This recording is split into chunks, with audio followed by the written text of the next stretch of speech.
Calculus Unit 4, Lesson 9, Integration by Substitution. So now we're going to find those indefinite integrals by using actual u-substitution. So again, I'll remind you that we have what? If this is the derivative of this function, then we can make a substitution. We can say u is g of x, and then this is the derivative of g of x is now g prime of x du, so that is du. And then we're going to find the antiderivative of u and add our constant to that. So we're going to choose a substitution, u equals g of x. Usually it's the inner part of that composite function. So we're going to see some sort of function which is a composite, the more complicated part, and then we're going to find d of u equal to g prime of x, change to a variable u. And then we also have to, for a definite integral, you have to change the limits as well. And then you're going to integrate with u, and then in the end, if it's a function, you have to replace u in terms of x. When you're doing definite integrals, you only have to put in the new limits. So I want to find the integral of x, square root of x plus 6 dx. Now if you look, of course, x is not the derivative of the inside part. So it is not one where we can simply recognize the pattern, because the derivative of this part is just 1. So let's make the substitution, and again, you may find that it doesn't work, but typically you're going to find the part inside of like a square root or something that will actually work. So let u be equal to x plus 6, then x would be what? That would be u minus 6, and if you take the derivative of x, that's the same as du. So du and dx would give you the same thing. Or if you like, if you took du with respect to x, you would end up with du dx would be 1, and then we're going to treat these almost like they're multiplying. So you're really just taking the derivative of each one, and we're kind of ignoring what variable we're differentiating with respect to, and end up with du would be dx. So now we're going to make that substitution.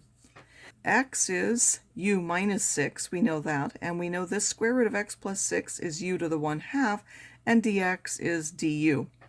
And then now we can multiply those, and that will give us u to the 3/2 minus 6u to the 1/2 du, and we'll simplify the antiderivative of each of those. Well, this would have been 5/2, and then we'd have to multiply by its reciprocal, and this would have had to been 3/2, and take 6 times 2/3 would give us that 4. And now that we're done, we know that u is x plus 6, so we want it back in terms of x, so we go back and substitute x in there and add c. And as a check, you could check that actually would work, and if you take the derivative of this, it actually does give you what was inside of there. As another example, again, this is not the derivative of this is not the derivative of this for what's inside, so again, pattern recognition won't work. Again, let's take u to be this thing inside of the square root, and then we're going to solve for x, which will give us this in terms of u. And now if I take dx, that's going to be 1/2 of du. So now I'm going to make my substitutions in that. Instead of x squared minus 1, well, this is x, so I have to square x and subtract 1. That's that part. And then the square root of 2x minus 1 on the bottom is u to the minus 1/2. And then dx we're going to replace with 1/2 of du.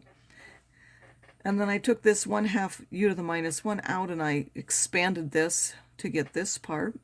And then I simply multiplied that by each part to get this. So now I'm going to take its antiderivative, which I've shown here, and then again in the end, u needs to substitute. Instead of u, you're going to substitute what u is, and you have that in each part. Now typically, again, you would do what? You would factor out the smallest power, which is the 2x minus 1, and also you could take out a common function for that. The common denominator of this would be 1/60, so I took out 1/60 of that and was left with this inside for the constants. So now the general rule for, power rule for integration would be what? Remember that if you have this to a power of n, and then this is the antiderivative of that, it would be 1/n, and then that g of x to the n plus 1 plus c. Note, I'll remind you again, this power does not apply, or this rule does not apply if this power happened to be minus 1, because there's no power function that you will subtract 1 from to get minus 1. That will actually be related to logarithms, which we'll see later. So now I want to find the indefinite integral of this. So there are two methods. Again, you could recognize that the derivative of this part is related to this, minus 1 over t squared, and simply recognize the pattern. Or you could use u-substitution and actually do the substitution. So again, you can always do the u-substitution if it makes it easier for you, but a lot of times pattern recognition is easier. So let u be equal to 1 over t, then du is minus 1 over t squared, so 1 over t squared dt, which is this part here, is minus du.